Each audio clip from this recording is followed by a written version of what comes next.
Friends देखिए, आज ही session में हम लोग ढेर सारे प्रश्न ज्योग्राफी के जो बिहार पुलिस के एग्जाम में पूछे गए हैं उनको कवर करेंगे। साथ ही साथ हम लोग ज्योग्राफी के यानी कि भूगोल के कुछ नए प्रश्नों को भी कवर करेंगे जो आपके एग्जाम यानी कि बिहार पुलिस एग्जाम 2023 के दृष्टिकोण से बहुत ही महत्वपूर्ण होंगे। चलिए सेशन स्टार्ट करते हैं। आज के सेशन का पहला प्रश्न पढ़ेंगे कि दुनिया का सबसे ऊंचा पुल किस नदी पर बनाया गया है। यहाँ पर आप देख सकते हैं यह प्रश्न जो है बिहार पुलिस एग्जाम 16/10/2022 को पूछा गया है। चलिए आंसर अगर आप जानते हैं तो आंसर कमेंट में देकर के बताते चलिएगा। देखिए, दुनिया का सबसे ऊंचा पुल जो है यह चिनाब नदी पर बनाया गया है। यह पुल जो है यह पुल चिनाब नदी के जल स्तर से 359 मीटर ऊंचा है। यह चिनाब नदी के जल स्तर से 359 मीटर ऊंचा है और साथ ही साथ यह पुल जो है एफिल टावर से भी 35 मीटर ऊंचा है। इसे भी आप जरूर ध्यान रखेंगे। चलिए दूसरा प्रश्न है कि विक्टोरिया जलप्रपात किस नदी से संबंधित है। देख सकते हैं फ्रेंड्स कितना इंपॉर्टेंट प्रश्न है। इससे पहले मैंने आपको हिस्ट्री वाला कवर कराया हुआ है, अगर आपने उसको नहीं देखा है तो देख लीजिएगा, लिंक डिस्क्रिप्शन बॉक्स में आपको मिल जाएगा। देखिए, विक्टोरिया जलप्रपात जो है यह जाम्बेजी नदी पर है। कहाँ पर है? जाम्बेजी नदी पर है। ठीक है। अच्छा, एक इम्पॉर्टेंट पॉइंट ध्यान रखिएगा, एक विक्टोरिया झील है। ठीक है, विक्टोरिया झील जो है विक्टोरिया झील से ही नील नदी का उद्गम होता है। ठीक है, और नील नदी पर आसमान बांध है। ठीक है, आसमान बांध कहाँ पर है? आसमान बांध नील नदी पर है। इसे भी आप याद रखिएगा। ठीक है, एक करीबा बांध है। करीबा बांध किस नदी पर है? तो करीबा बांध जो है ये जाम्बेजी नदी पर है। इसको भी साथ साथ आप ध्यान रखिएगा। ठीक है। अच्छा, ये तो विक्टोरिया जलप्रपात हो गया जो कहाँ पर है? जाम्बेजी नदी पर है। एक स्टैनली जलप्रपात है। एक स्टैनली जलप्रपात है। यह जलप्रपात जो है कहाँ पर है? तो ये कांगो नदी पर है। ये सारे अफ्रीका महादेश में है, जितने भी हमने चर्चा किया है ध्यान रखेंगे। ठीक है, स्टैनली कांगो नदी पर है। विक्टोरिया जलप्रपात जाम्बेजी नदी पर है। एक विक्टोरिया झील है जहाँ से नील नदी का उद्गम होता है। आसमान बांध नील नदी पर है। ठीक है, करीबा बांध जाम्बेजी नदी पर है। सबको ध्यान रखिएगा, ये सारे बिहार पुलिस के लिए इंपॉर्टेंट है। चलिए, दुनिया की सबसे ऊंची दूरबीन वेधशाला स्थित है। बताएंगे राइट आंसर इसका क्या हो जाएगा। देखिए, बिहार पुलिस के लिए हम लोग फुल लेंथ प्रैक्टिस सेट को कवर कर रहे हैं जिसमें टोटल 100 प्रश्न है। ये हमारा प्रैक्टिस सेट है और केवल इसमें इंपॉर्टेंट क्वेश्चन है। एक एडुटेरिया का प्रैक्टिस सेट भी हम लोग कवर कर रहे हैं, जो एडुटेरिया का नया बुक आया है बिहार पुलिस कांस्टेबल के लिए। उसमें टोटल 10 प्रैक्टिस सेट है।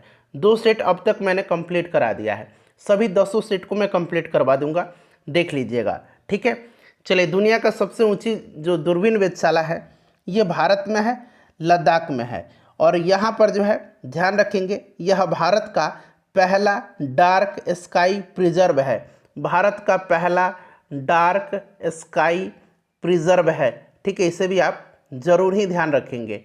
राइट आंसर इसका क्या हो जाएगा? भारत हो जाएगा। भारत में कहाँ? तो लद्दाख के लेह में। ठीक है।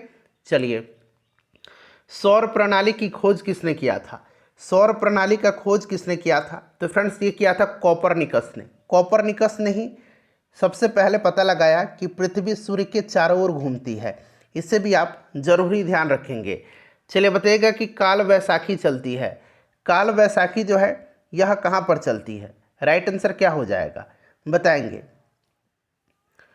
देखिए, ध्यान दीजिएगा फ्रेंड्स, अगर हम बात करें तो एक आम्र वर्षा है। ठीक है, केरल तथा कर्नाटक के कुछ भागों में होने वाली मानसून से पूर्व वर्षा का यह नाम है आम्र वर्षा। कर्नाटक में इसे चेरी ब्लॉसम भी कहा जाता है। कर्नाटक में इसको क्या कहा जाता है? चेरी ब्लॉसम भी कहा जाता है। ठीक है, इसे भी आप ध्यान रखेंगे। असम में इसको क्या कहा जाता है? असम में इसको बारदोली चिरोय कहा जाता है। ठीक है, और पश्चिम बंगाल में इसको काल वैसाखी कहा जाता है। तो ऑप्शन डी राइट आंसर हो जाएगा। चलिए, अगला प्रश्न है कि ग्रहों की गति का नियम किसने प्रतिपादित किया था? ग्रहों की गति का नियम प्रतिपादित किसने किया था? तो फ्रेंड्स ये केपलर ने किया था। ठीक है। चलिए, उसके बाद नेक्स्ट क्वेश्चन हमारा कि गांधी सागर बांध किस नदी पर स्थित है? फ्रेंड्स एक बार सेशन को फटाफट लाइक कर दीजिए। आपका एक लाइक हमें काफ़ी मोटिवेट करता है। प्लीज़ एक बार लाइक कर दीजिए और सेशन को शेयर भी जरूर ही किसी भी ग्रुप में कर दीजिएगा। देखिए, गांधी सागर बांध जो है यह चंबल नदी पर है और मध्य प्रदेश में है। ठीक है, ध्यान रखिएगा। देखिए, बिहार पुलिस एग्जाम 16/10/2022 को पूछा गया है। सूर्य के चारों ओर घूमने वाले ग्रहों की कुल संख्या कितनी है? अच्छा, ग्रह जो हैं ये टोटल कितने हैं? ग्रह जो हैं टोटल फ्रेंड्स ये 8 हैं, याद रखिएगा। अच्छा, अगर हम बात करें कौन कौन से ग्रह हैं, तो बुध, शुक्र, पृथ्वी, मंगल, बृहस्पति, शनि, अरुण और वरुण, ठीक है। और सूर्य से दूरी के क्रम में बात करें तो ये क्रम मैंने जो बताया है यही सूर्य से दूरी का भी क्रम है। सबसे पहले बुध, फिर शुक्र, पृथ्वी तीसरे नंबर पर है, मंगल, बृहस्पति, शनि, यूरेनस यानी कि अरुण और नेपच्यून यानी कि वरुण, ठीक है। चलिए उसके बाद देखिएगा कि सर्वप्रथम भूगोल शब्द का प्रयोग किसके द्वारा किया गया था। सर्वप्रथम भूगोल शब्द का प्रयोग जो है यह किसके द्वारा किया गया था। देख सकते हैं ये प्रश्न जो है बिहार पुलिस में पूछा जा चुका है। इरेटोस्थनीज राइट आंसर हो जाएगा, option number B correct answer हो जाएगा फ्रेंड्स, ध्यान रखिएगा, बहुत ही इंपॉर्टेंट है। नेक्स्ट क्वेश्चन कर लेंगे कि निम्नलिखित में से, देखिए निम्नलिखित में से किस ग्रह को पृथ्वी की बहन, पृथ्वी की जुड़वा बहन, पृथ्वी की भगिनी, भोर का तारा, सांझ का तारा, इन सब को कहा जाता है शुक्र ग्रह को। शुक्र ग्रह के पास कोई भी उपग्रह नहीं है, ये भी पॉइंट आप ध्यान रखिएगा। बुध और शुक्र के पास कोई भी उपग्रह नहीं है। चलिए, कोलंबस ने किस बंदरगाह से अपनी महान यात्रा के लिए प्रस्थान किया था। कोलंबस ने किस बंदरगाह से अपनी महान यात्रा के लिए प्रस्थान किया था। तो फ्रेंड्स यह प्रस्थान किया था स्पेन के पालोस बंदरगाह से। स्पेन में है यह पालोस बंदरगाह, स्पेन के पालोस बंदरगाह से, option number A right answer हो जाएगा। चलिए क्वेश्चन नंबर 12 कर लेंगे, यहाँ पर है देखिए 12 नंबर है कि किस ग्रह को सांझ का तारा यानी कि शाम का तारा इवनिंग स्टार कहा जाता है। इवनिंग स्टार और मॉर्निंग स्टार ये शुक्र को कहा जाता है, ठीक है, ध्यान रखेंगे। चलिए नेक्स्ट क्वेश्चन है, अच्छा सबसे चमकीला ग्रह कौन सा है, जरा आप कमेंट करके मुझे बताइए तो फटाफट, सबसे चमकीला ग्रह कौन सा है और सबसे गर्म ग्रह कौन सा है, दोनों का आंसर कमेंट करके बताइएगा। ये प्रश्न मैं आपसे पूछ रहा हूँ, ठीक है। चलिए, विश्व की सर्वाधिक औसत वर्षा कहाँ पर होती है। विश्व की सर्वाधिक औसत वर्षा जो होती है ये कहाँ पर होती है, तो फ्रेंड्स ये मौसिनराम में होती है, ठीक है, मेघालय में। चलिए, टाइटन किस ग्रह का उपग्रह है।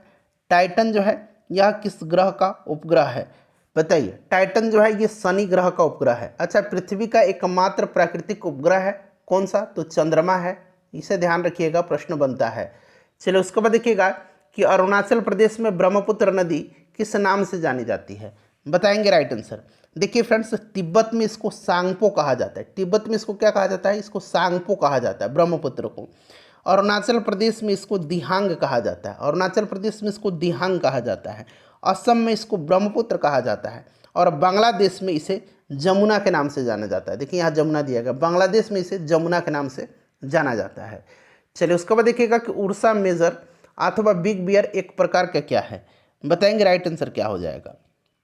तो देखिए, सप्तर्षि तारामंडल को उर्सा मेजर या बिग बियर के नाम से जाना जाता है। अमेरिका में और कनाडा में इसको बिग डीपर कहा जाता है। इसको क्या कहा जाता है, बिग डीपर कहा जाता है। कहाँ पर, तो अमेरिका और कनाडा में, ये भी ध्यान रखिएगा, ठीक है।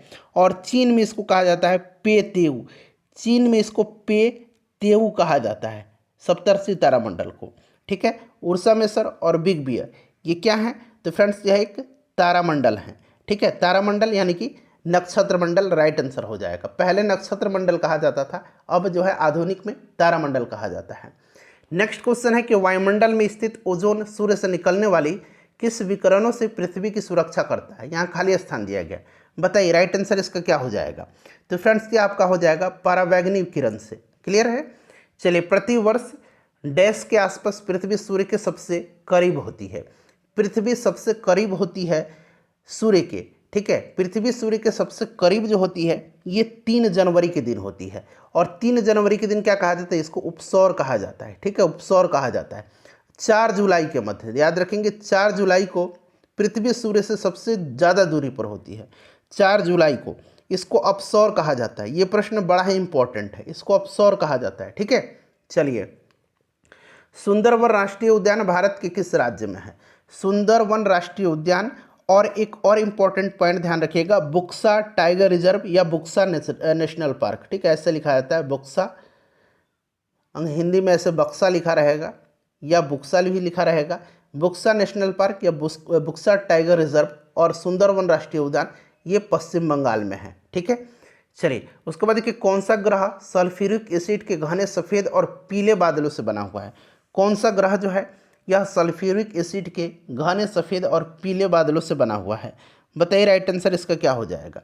करेक्ट आंसर इसका क्या हो जाएगा। तो फ्रेंड्स यह शुक्र ग्रह है। कौन सा ग्रह है, यह शुक्र ग्रह है। ठीक है, शुक्र ग्रह के बारे में अभी हमने चर्चा किया है। इसके पास कोई भी उपग्रह नहीं है। इसे पृथ्वी की जुड़वा बहन, पृथ्वी की भगनी, सांझ का तारा, भोर का तारा कहा जाता है। चलिए, सिंधु तथा सतलज नदी के मध्य हिमालय को किस नाम से जाना जाता है। मोस्ट वीवीआई क्वेश्चन है, मोस्ट वीवीआई क्वेश्चन है। ठीक है, देखिए सिंधु और सतलज नदी के मध्य स्थित हिमालय को जाना जाता है किस हिमालय के नाम से। राइट आंसर इसका क्या हो जाएगा। तो फ्रेंड्स इसको जाना जाता है किस हिमालय के नाम से, पंजाब हिमालय के नाम से। ठीक है, सिंधु और सतलज। और भी प्रश्न बनेंगे। प्रश्न बनेगा कि सतलज और काली नदी के मध्य स्थित हिमालय को किस नाम से जाना जाता है। तो सतलज और काली नदी के मध्य स्थित हिमालय को कुमायूं हिमालय कहा जाता है। ठीक है, सतलज और काली। काली और तीस्ता नदी के बीच स्थित हिमालय को नेपाल हिमालय कहा जाता है। तीस्ता और दिहांग नदी के बीच स्थित हिमालय को असम हिमालय कहा जाता है। याद रखिएगा, रिपीट कर दूं एक बार और मैं। देखिए, सिंधु और सतलज नदी के मध्य स्थित हिमालय को पंजाब हिमालय कहा जाता है। ठीक है, सतलज और काली नदी के मध्य स्थित हिमालय को कुमायूं हिमालय कहा जाता है। काली और तीस्ता नदी के बीच स्थित हिमालय को नेपाल हिमालय कहा जाता है। और तीस्ता और दिहांग नदी के बीच स्थित हिमालय को असम हिमालय कहा जाता है। चलिए, नेक्स्ट क्वेश्चन है कि सूर्य का बाह्यतम परत को क्या कहा जाता है। सूर्य का बाह्यतम परत जो है इसको क्या कहा जाता है। इसको कोरोना कहा जाता है, इसको कोरोना कहा जाता है। ठीक है, और सूर्य ग्रहण के समय सूर्य का यही भाग हमें दिखाई देता है। सूर्य के दीप्तिमान सतह को प्रकाश मंडल यानी कि फोटोस्फीयर कहते हैं। ठीक है, याद रखिएगा, प्रकाश मंडल कहा जाता है। सूर्य का जो दीप्तिमान सतह है उसको फोटोस्फीयर यानी कि प्रकाश मंडल कहा जाता है। और सूर्य की बाह्यतम परत को कोरोना कहा जाता है। यही कोरोना सूर्य ग्रहण के समय हमें दिखाई देता है। सूर्य अपने अक्ष पर पूरब से पश्चिम की ओर घूमता है। सूर्य अपने अक्ष पर पूरब से पश्चिम की ओर घूमता है। और पृथ्वी कैसे घूमती है, तो पृथ्वी पश्चिम से पूर्व की ओर घूमती है। ठीक है, चलिए उसके बाद देखिएगा कि भारत में उष्णकटिबंधीय सदाबहार वन पाए जाते हैं। भारत में उष्णकटिबंधीय सदाबहार वन पाए जाते हैं। बताएंगे इसका राइट आंसर क्या हो जाएगा। राइट आंसर इसका क्या हो जाएगा। भारत में उष्णकटिबंधीय सदाबहार वन पाए जाते हैं। देखिए, भारत में उष्णकटिबंधीय सदाबहार वन अंडमान और निकोबार द्वीप समूह पश्चिमी घाट में पाए जाते हैं, जो अरब सागर, भारत के समुद्र तट, प्रायद्वीपीय और उत्तर पूर्व में असम क्षेत्र में पाए जाते हैं। ठीक है, और सदाबहार वन का एक छोटा सा अवशेष उड़ीसा में भी पाया जाता है। तो याद रखिएगा, यहाँ पर क्या पूछेगा, उष्णकटिबंधीय सदाबहार वन अंडमान निकोबार, पश्चिमी घाट। ठीक है, उसके बाद अगर बात करें उत्तर पूर्व में असम, और इसका छोटा सा एक अवशेष जो है यह उड़ीसा में भी पाया जाता है। यहाँ पर असम दिया गया है, असम राइट आंसर हो जाएगा। चलिए, उसके बाद अगर आपसे प्रश्न पूछा जाए कि भारत में अधिकतर किस प्रकार के वन पाए जाते हैं, तो भारत में अधिकतर उष्णकटिबंधीय पर्णपाती वन पाए जाते हैं। ये प्रश्न ऑलरेडी बिहार पुलिस में पूछा गया। उष्णकटिबंधीय पर्णपाती वन सबसे ज़्यादा भारत में पाए जाते हैं। चलिए नेक्स्ट क्वेश्चन कर लेंगे फ्रेंड्स। अगला प्रश्न हमारा राइट आंसर असम हो जाएगा इसका। आकाश का सबसे चमकदार तारा बताइए। मैंने अभी आपसे पूछा भी था और ये आ भी गया है। नहीं, मैंने ग्रह पूछा था। ठीक है, ये तारा है। बताएंगे राइट आंसर इसका क्या हो जाएगा। करेक्ट आंसर इसका क्या हो जाएगा। कौन सा यह तारा है, यह तारा कौन सा है। राइट आंसर फटाक से बता दीजिए। तो देखिए, राइट आंसर जो होगा फ्रेंड्स, ये आपका ऑप्शन डी हो जाएगा, सीरियस या साइरस। ठीक है, चलिए ऑप्शन नंबर यहाँ पर देखेंगे तो डी राइट आंसर इसका हो जाएगा। नेक्स्ट क्वेश्चन हमारा कि भारत का सबसे लंबा बांध कौन सा है। भारत का सबसे लंबा बांध कौन सा है। सबसे लंबा बांध जो है यह हीराकुंड है। यह महानदी पर है, उड़ीसा में है। ठीक है, चलिए, हैली धूमकेतु का आवर्तकाल होता है। हैली नामक धूमकेतु जो है इसका परिभ्रमण काल जो होता है ये 76 वर्ष होता है। ठीक है, और यह जो है 2062 में अब दिखाई देगा, याद रखिएगा। चलिए उसके बाद देखिए, कूनो राष्ट्रीय उद्यान कहाँ पर है। कूनो नेशनल पार्क जो है, Kuno national park, Bandhavgarh national park, Kanha national park, Satpura national park, ये सारे मध्य प्रदेश में है। नेक्स्ट क्वेश्चन है कि सौरमंडल का सबसे छोटा ग्रह कौन सा है। सौरमंडल का सबसे बड़ा ग्रह की बात करें तो ये बृहस्पति है। सबसे छोटा ग्रह जो है यह बुध है। ठीक है, याद रखेंगे, बुध राइट आंसर हो जाएगा। चलिए उसके बाद नेक्स्ट क्वेश्चन है हमारा कि हिमालय पर्वत की उत्तरी पर्वतमाला का नाम क्या है। हिमालय पर्वत की उत्तरी पर्वतमाला का नाम जो है ये हिमाद्री है। क्या नाम है फ्रेंड्स, हिमाद्री है, याद रखिएगा। ठीक है, चलिए उसके बाद देखिए अगला प्रश्न कि सौर परिवार के निम्न ग्रहों में से कौन सा ग्रह सबसे अधिक ठंडा ग्रह है। सबसे अधिक ठंडा ग्रह जो है ये कौन सा ग्रह है। तो सबसे अधिक ठंडा जो है ये नेपच्यून है। कौन सा है, नेपच्यून है। ठीक है, चलिए याद रखेंगे कौन सा ग्रह है, नेपच्यून है। नेपच्यून ग्रह है और इसको हम लोग हिंदी में क्या कहेंगे, ये भी प्रश्न बन सकता है। तो हिंदी में इसको हम लोग क्या कहेंगे, हिंदी में हम लोग इसको क्या कहेंगे, हिंदी में हम लोग इसको वरुण कहेंगे। ठीक है, वरुण कहेंगे, ध्यान रखिएगा। उसके बाद चलिए अगला प्रश्न कि भारत में मीठे पानी की सबसे बड़ी झील कौन सी है। भारत में मीठे पानी की सबसे बड़ी झील जो है यह कौन सी झील है। तो सबसे बड़ी झील जो है फ्रेंड्स, यह झील उलर झील है, जम्मू कश्मीर में है। ठीक है, चलिए सबसे बड़ी खारे पानी की झील जो है कौन सी है, ये भी प्रश्न बन सकता है। तो चिल्का झील है। ठीक है, किस गैस की उपस्थिति के कारण वरुण ग्रह हरे रंग का दिखाई देता है। वरुण ग्रह हरे रंग का दिखाई देता है। तो देखिए इसके चारों ओर मीथेन का बादल छाया हुआ है, इसी कारण यह हरे रंग का दिखाई देता है, मीथेन, ध्यान रखिएगा। चलिए फ्रेंड्स अगला प्रश्न कि केप ऑफ गुड होप उत्तर मीमांसा या उत्तरांश, यहाँ पर देखिए उत्तर मासा अंतरिक्ष को किसने खोजा था। आपको केप ऑफ गुड होप याद रखना है। ये खोजा था बार्थोलोम्यू डियाज ने, बार्थोलोम्यू डियाज ने। ठीक है, यह एक पुर्तगाली यात्री था, पुर्तगाली यात्री था बार्थोलोम्यू डियाज। ठीक है, चलिए क्वेश्चन नंबर अब लोग अगला कर लेंगे। यहाँ से देखेंगे 34 नंबर है फ्रेंड्स कि सौरमंडल का दूसरा सबसे बड़ा ग्रह कौन सा है। दूसरा सबसे बड़ा ग्रह सौरमंडल का कौन सा है। तो फ्रेंड्स यह शनि है, सबसे बड़ा बृहस्पति है। ठीक है, सबसे छोटा बुध है। भारत की कौन सी नदी हीराकुंड बांध से संबंधित है। अभी मैंने आपको बताया है, देखिए ये बिहार पुलिस में पूछा गया प्रश्न है, महानदी पर है, उड़ीसा में। शनि ग्रह का सबसे बड़ा उपग्रह कौन सा है। शनि ग्रह का सबसे बड़ा उपग्रह कौन सा है। तो शनि ग्रह का सबसे बड़ा उपग्रह जो है यह कौन सा है। तो फ्रेंड्स यह टाइटन है। ठीक है, चलिए उसके बाद देखिए निम्नांकित में से कौन सी भौतिक भूगोल की एक शाखा नहीं है। भौतिक भूगोल की एक शाखा नहीं है, तो इसमें से आपका कृषि भूगोल नहीं है। ठीक है, लाल रंग का दिखाई देने वाला ग्रह कौन सा है। लाल रंग का दिखाई देने वाला ग्रह जो है ये मंगल ग्रह है। ठीक है, चलिए उसके बाद नेक्स्ट क्वेश्चन है हमारा कि अधिक जनसंख्या वाले देशों के समूह में कौन सा अवरोही क्रम में से, यानी कि सबसे ज़्यादा, फिर उससे कम, फिर उससे कम, फिर उससे कम। अब ये पूरा बदल चुका है क्योंकि भारत अब सबसे आगे हो जाएगा। अब यहाँ पर देखेंगे तो चीन, भारत, यूएसए, इंडोनेशिया, लेकिन अब जो होगा फ्रेंड्स, अब यहाँ पर भारत पहले आ जाएगा, चीन बाद में चला जाएगा। ठीक है, तो ये क्रम याद रखेंगे, बस इसमें भारत को आप पहले कर लीजिएगा। साउथ पोल यानी कि दक्षिण ध्रुव पर पहुँचने वाला प्रथम व्यक्ति कौन था। दक्षिण ध्रुव पर पहुंचा था कौन, तो एमंडसन। और उत्तरी ध्रुव पर पहुंचने वाला पहला व्यक्ति रॉबर्ट पियरी था। अगर नॉर्थ पोल पूछता तो रॉबर्ट पियरी होता, साउथ पोल पूछा है तो एमंडसन हो जाएगा। 2011 में भारत के निम्नांकित पूर्वोत्तर राज्यों में से किसमें महिला साक्षरता दर तुलनात्मक रूप से न्यूनतम है, बताएंगे। तो फ्रेंड्स ये कहाँ पर है, ये असम में है। ठीक है, ध्यान रखिएगा। अच्छा, एक और पॉइंट ध्यान रखेंगे कि सर्वाधिक दशकीय जनसंख्या वृद्धि दर वाला राज्य कौन सा है, तो ये मेघालय है। न्यूनतम जनघनत्व वाला राज्य कौन सा है, तो ये अरुणाचल प्रदेश है। ये नॉर्थ ईस्ट से दो महत्वपूर्ण पॉइंट मैंने आपको बताया है, ध्यान रखिएगा। सुपरनोवा क्या है, सुपरनोवा क्या है, तो देखिए जब एक सितारा अपना जीवन चक्र समाप्त करके अपने जीवन काल के अंतिम चरण में होता है तो वह क्या होगा, गर्म होकर के विस्फोट के साथ समाप्त हो जाता है, जिसको कि सुपरनोवा कहा जाता है। जिसको कि क्या कहा जाता है, सुपरनोवा कहा जाता है। तो एक मृत तारा आप कह सकते हैं, एक मृत प्राय तारा है। ठीक है, पूर्वी जो मध्य रेलवे का मुख्यालय है ये कहाँ पर है, पूर्वी मध्य रेलवे का मुख्यालय हाजीपुर में है। बड़ा ही इंपॉर्टेंट है ये प्रश्न। चलिए पृथ्वी की उपसौर, ठीक है, स्थिति किस महीने में होती है, तो उपसौर मैंने बताया है पृथ्वी जो है सूर्य के निकट होती है और ये होता है 3 जनवरी के दिन। ठीक है, 3 जनवरी को उपसौर होता है और 4 जुलाई के दिन अपसौर होता है। 4 जुलाई के दिन अपसौर होता है, तो ये जनवरी हो जाएगा। ठीक है, option number B right answer हो जाएगा। चलिए उसके बाद अब कर लेंगे 45 नंबर। देखिए प्रश्न है कि निम्नलिखित में से कौन सा राज्य गंगा बेसिन का भाग नहीं है।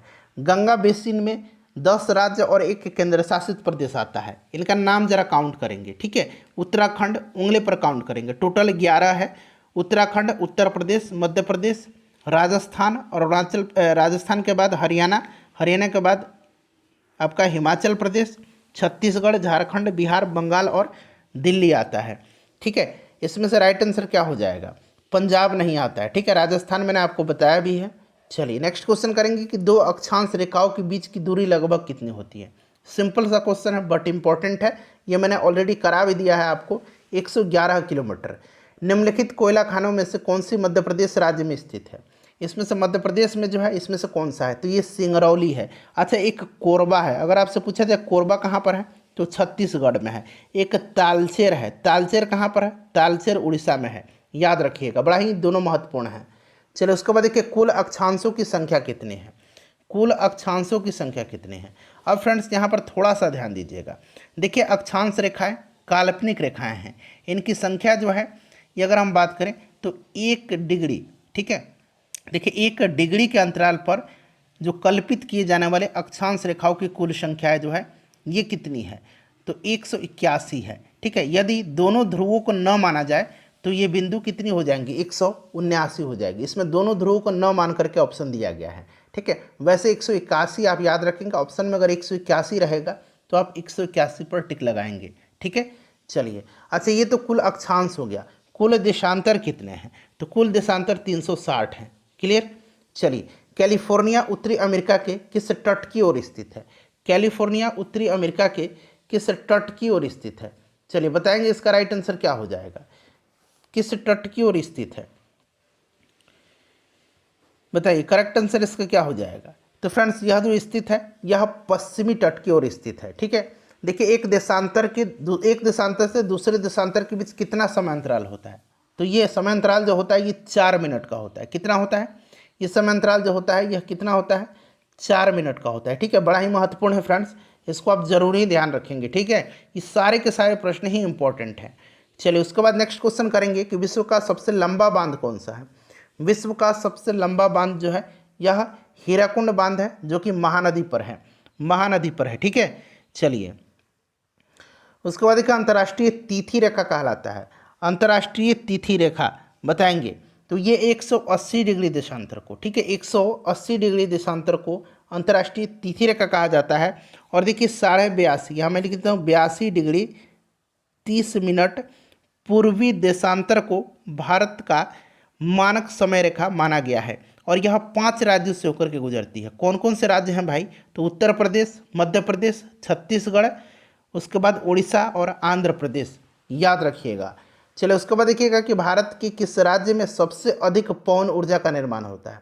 सबसे ज़्यादा अगर हम बात करें तो दिसंबर 2022 के आंकड़े के अनुसार सबसे ज़्यादा तमिलनाडु में होता है, ठीक है।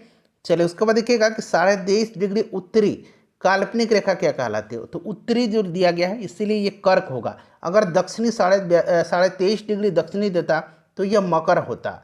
चलिए उसके बाद देखिए डोडो क्या है। डोडो जो है फ्रेंड्स यह मॉरिशस में पाए जाने वाला एक स्थानीय पक्षी है, जो क्या हो गया है, जो विलुप्त पक्षी हो गया है, ठीक है।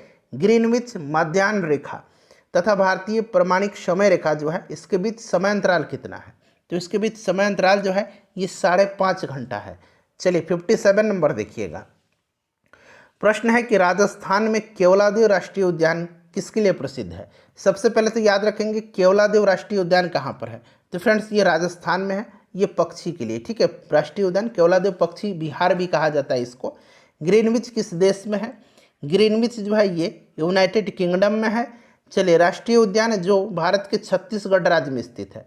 यहाँ पर देखेंगे वन विहार जो है ये मध्य प्रदेश में है। माधव राष्ट्रीय पार्क ये कहाँ पर है, मध्य प्रदेश में ही है। बांदीपुर कर्नाटक में है और कांगेर घाटी जो है ये छत्तीसगढ़ में है। कांगेर घाटी राइट आंसर हो जाएगा।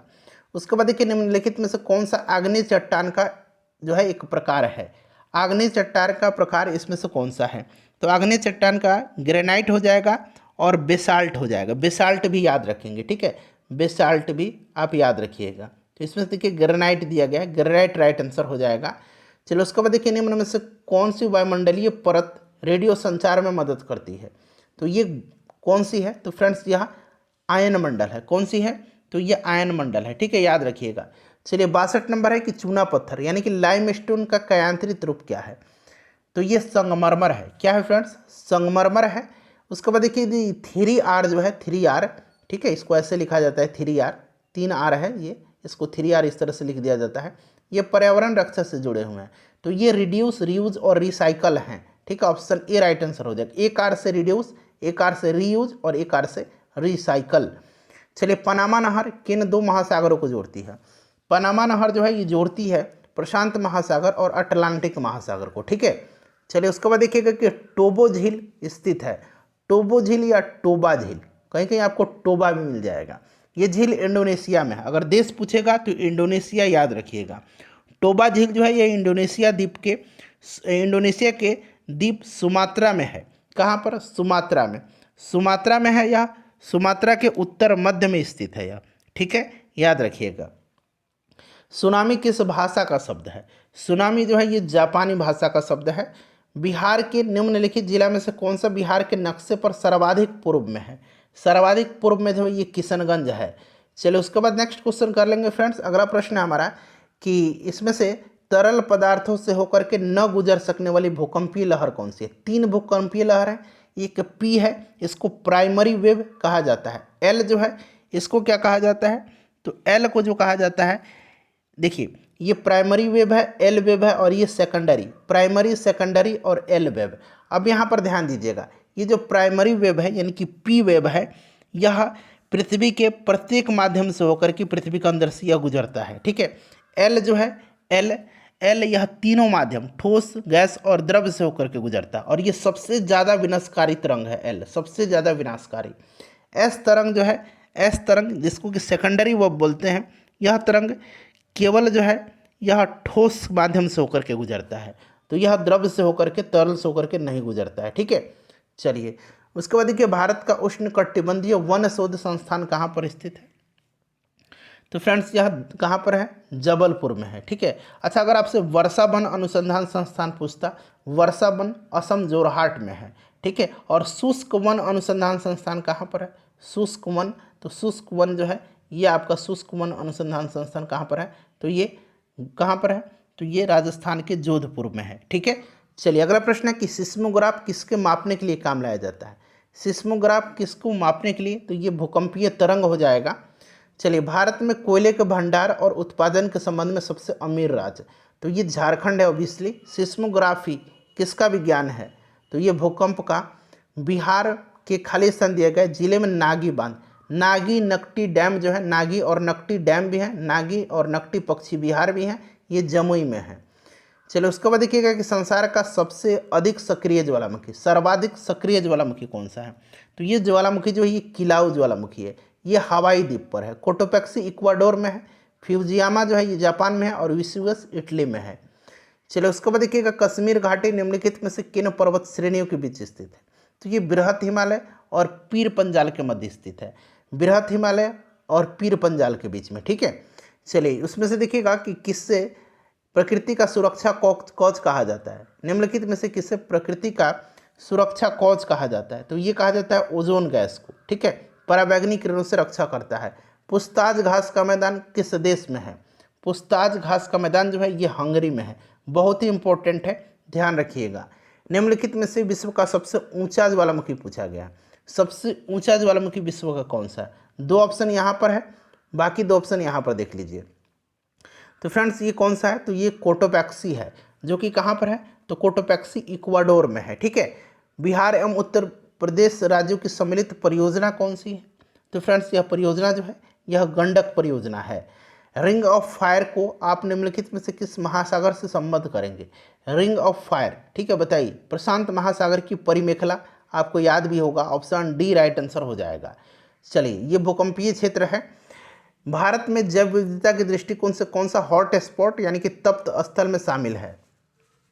तो ये इसमें से पश्चिमी घाट हो जाएगा, option number A right answer हो जाएगा, ठीक है फ्रेंड्स। चलिए, विश्व की सबसे लंबी पर्वत श्रेणी कौन सी है?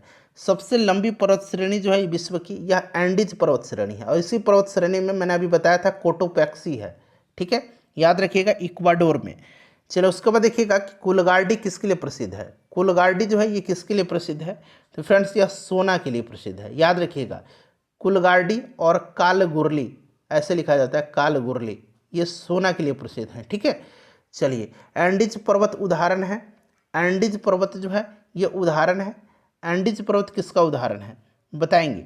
सही आंसर इसका हो जाएगा वलित पर्वत का, फोल्डेड माउंटेन का। हिमालय भी वलित पर्वत का ही उदाहरण है। चलिए, उसके बाद देखिए कर्क रेखा और मकर रेखा के बीच के क्षेत्र को क्या कहते हैं, तो इसको टॉरिड जोन कहा जाता है, यानी कि उष्ण कटिबंध कहा जाता है। अंग्रेजी में इसको टॉरिड जोन कहा जाता है, ठीक है, टॉरिड जोन कहा जाता है। चलो उसके बाद करेंगे निम्नलिखित में से किसे श्वेत पर्वत के नाम से भी जाना जाता है, तो फ्रेंड्स ये जाना जाता है धौलागिरी को, ठीक है, किसको, धौलागिरी को। अगला प्रश्न कि बिहार का शोक किस नदी को कहा जाता है, ऑब्वियसली यह कोसी नदी को कहा जाता है। बंगाल का शोक दामोदर को कहा जाता है। वायुमंडल में सर्वाधिक कौन सी गैस मिलती है, सर्वाधिक नाइट्रोजन है लगभग 78%, ठीक है। उसके बाद ऑक्सीजन 21%। ध्यान रखिएगा option number C right answer हो जाएगा। निम्नलिखित में से कौन सा युग्म इसमें से देखिए सुमेलित नहीं है, ये प्रश्न बिहार पुलिस में पूछा गया है। स्थानीय हवा है और एक तरफ देश है। चिनूक यूएसए सही है, फोन आल्प्स सिरको कनाडा ये गलत है, ठीक है, ये दोनों सही हैं। लू उत्तरी भारत सही है, तो भारत दिया गया है। अब यहाँ पर देखिए सिरको जो है ना, सिरको ध्यान रखिएगा, सिरको क्या है, तो यह सहारा मरुस्थल से भूमध्य सागर की ओर चलने वाली हवा है और अलग अलग देशों में इसको अलग नाम से जाना जाता है। मिस्र में इसको खमसिन कहा जाता है, मिस्र में इसको क्या कहा जाता है, खमसिन कहा जाता है, ठीक है, ये बड़ा इंपॉर्टेंट है, ध्यान रखिएगा। क्लियर है, चलिए। और देखिए सिरक्को के नाम से इसको इटली में जाना जाता है, इटली में इसको सिरक्को कहा जाता है। तो यहाँ पर कनाडा नहीं होना चाहिए, इटली अगर दिया रहता सिरक्को तब सही हो जाता। चलो उसके बाद नेक्स्ट क्वेश्चन है हमारा कि 90 नंबर, वातावरण में सबसे ज़्यादा ओजोन का संकेंद्रण कहाँ होता है, तो सबसे ज़्यादा होता है समताप मंडल में, ठीक है, आसान क्वेश्चन है। चलिए उसके बाद देखिए वास्को डिगामा ने भारत की खोज कब किया था, भारत की समुद्री मार्ग का खोज किया था, ठीक है, 1498 में। पुर्तगाली यात्री था वास्को डिगामा। उसके बाद देखिए मेघ गर्जन वायुमंडल की किस परत में होता है, तो फ्रेंड्स यह सारी वायुमंडलीय घटनाएं मेघ गर्जन, आंधी, वर्षा, तूफान, ये सब होता है क्षोभ मंडल में। किस में होता है, क्षोभ मंडल में होता है, ध्यान रखिएगा। चलिए अगला प्रश्न कर लेंगे 93 नंबर कि गांधी सागर बांध निम्न में से किसका हिस्सा है। गांधी सागर बांध ये चंबल परियोजना का, ठीक है, याद रखिएगा। चलिए निम्नलिखित में से कौन सी स्थानीय पवन को डॉक्टर वायु यानी कि डॉक्टर पवन कहा जाता है, तो यहाँ पर ध्यान दीजिएगा हरमटन को गिनी तट पर, हरमटन जो हवा है, हरमटन को गिनी तट पर जो है कहा जाता है डॉक्टर हवा, ठीक है, याद रखिएगा। भारत के उत्तरी पश्चिमी भाग में शीतकालीन वृष्टि मुख्य रूप से किस कारण से होती है, उत्तर पश्चिम पूछा गया है, तो करेक्ट आंसर इसका हो जाएगा पश्चिमी विक्षोभ के कारण, याद रखिएगा। विश्व का सबसे बड़ा खारे पानी की झील कौन सी है, सबसे बड़ा खारे पानी की झील जो है ये कैस्पियन सागर है फ्रेंड्स, निश्चित ही इसको ध्यान रखिएगा, ठीक है। चलिए पूर्व पश्चिम गलियारा में पूर्वोत्तर भाग कौन सा है, पूर्व पश्चिम गलियारा में पूर्वोत्तर भाग जो है ये सिलचर है। चलो उसके बाद नेक्स्ट देखिएगा कि कौन सा विश्व की सर्वाधिक गहरी झील है, सर्वाधिक गहरी झील जो है ये आपका लेक बैकाल है। हम्बन टोटा बंदरगाह किस देश में स्थित है, तो हम्बन टोटा जो है ये श्रीलंका में है। क्लियर है। विश्व की सर्वाधिक लवणीय झील कौन सी है, विश्व की सर्वाधिक लवणीय झील ये वान झील है। बिहार के कितने प्रतिशत भूभाग पर अधिकतम सघन वन है, तो सघन वन, अच्छा कुल भारत के भौगोलिक बिहार के भौगोलिक क्षेत्रफल का वनावरण जो है ये 7.84% है। अति सघन जो है यहाँ पर ध्यान देंगे 333.42 वर्ग किलोमीटर पर अति सघन वन है, जो कि कुल भौगोलिक क्षेत्रफल का बिहार का 94,163 वर्ग किलोमीटर है भौगोलिक क्षेत्रफल। इसका कितना है यह, तो यह इसका जो है एग्जैक्ट अगर हम बात करें तो 0.354% है, जो कि यहाँ पर 0.35 दिया गया है। निम्नलिखित में से कौन विश्व की सबसे बड़ी झील है, सबसे बड़ी झील पूछा गया है, तो अभी मैंने आपको बताया था। चलिए इसका आंसर आप कमेंट करके बताइए विश्व की सबसे बड़ी झील कौन सी है, ठीक है। दक्षिणी ध्रुव पर पहुंचने वाला प्रथम व्यक्ति कौन सा है, तो दक्षिणी ध्रुव पूछा गया है, तो अभी मैंने आपको बताया था अमंडसन और रॉबर्ट पेरी उत्तरी ध्रुव पर। चलो उसके बाद देखिए विश्व के सबसे बड़े मीठे पानी की झील कौन सी है, सबसे बड़े मीठे पानी की झील कौन सी है, तो सबसे बड़े मीठे पानी की झील सुपीरियर झील है, ठीक है। चलिए उसके बाद देखिएगा कि किस देश में यूफ्रेटस और टिग्रिस नदी बहती है। देखिए टिग्रिस नदी जो है यहाँ पर देखिए यूफ्रेटस और टिग्रिस नदी यह इराक की है, ठीक है, यूफ्रेटस और टिग्रिस। विश्व की सर्वाधिक ऊंचाई पर स्थित झील कौन सी है, तो ये टिटिकाका झील है, ये पेरू और बोलिविया के बॉर्डर पर है। स्वेज नहर के खुलते ही किसके और किसके बीच की समुद्री यात्रा का मार्ग छोटा हो गया, तो भारत और यूरोप के मध्य का, ठीक है, तो लंदन और चेन्नई हो जाएगा। भारत और यूरोप के मध्य में 7,000 किलोमीटर की दूरी कम हो गई, इसे भी आप ध्यान रखिएगा, ठीक है। चलिए उसके बाद देखिए निम्नलिखित में से किसको पर्ल ऑफ साइबेरिया कहा जाता है, पर्ल ऑफ साइबेरिया जो है यह किसको कहा जाता है, बताइएगा। पर्ल ऑफ साइबेरिया किसको कहा जाता है? अच्छा प्रश्न है, बताइए पर्ल ऑफ साइबेरिया किसको कहा जाता है? तो फ्रेंड्स यह कहा जाता है बैकाल झील को, ठीक है। लेक बैकाल को पर्ल ऑफ साइबेरिया कहा जाता है। चलिए, फॉरेस्ट रिसर्च सेंटर का मुख्यालय तो ये देहरादून में है। निम्नलिखित में से कौन विश्व की सबसे